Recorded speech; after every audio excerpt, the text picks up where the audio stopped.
what's your title? So I was the first poet laureate of Richmond, Virginia. I am now the founder of the Writers Den, which is an art collective here in the city of poets, musicians, comedians, other artists that do a number of community events throughout the year. Okay.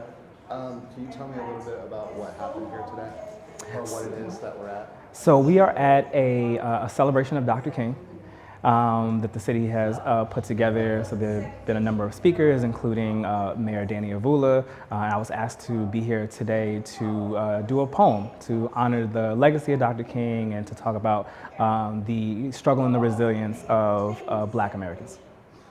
What kind of thoughts did you put into your poem, or what kind of thoughts led you to the completion of your poem? My work is very much centered around creating uncomfortable conversations in order to find a solution, find a resolution to these things, or at least have the conversations so that we as a community can start to do the work in order to fix these things and make these things better for the generations coming.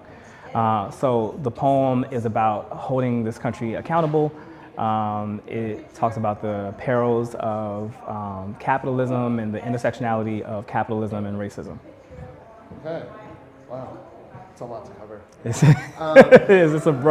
a pretty broad topic, yeah. So it said on the flyer or the press release that it was a day of service. Yes. What exactly does that mean? So I think a day of service can look different to different people. And I think often we think about going out and feeding the homeless or something like that, right? Which is also very necessary. But I think we all have talents and abilities and resources. We're all very different.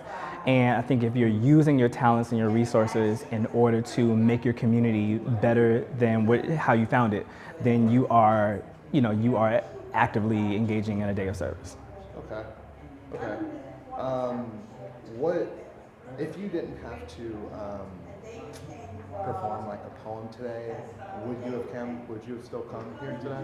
Yeah, I think it's important to continue to celebrate the legacy of people who have fought and died for the few freedoms and the rights that we have, right? I think the work is never done, but we would be doing ourselves a disservice if we didn't honor the people before us who fought so hard to get us to where we are now.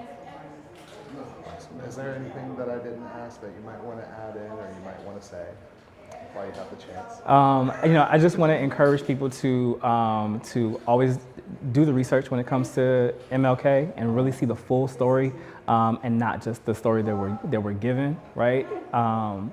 And to continue to serve every day, not just on this day.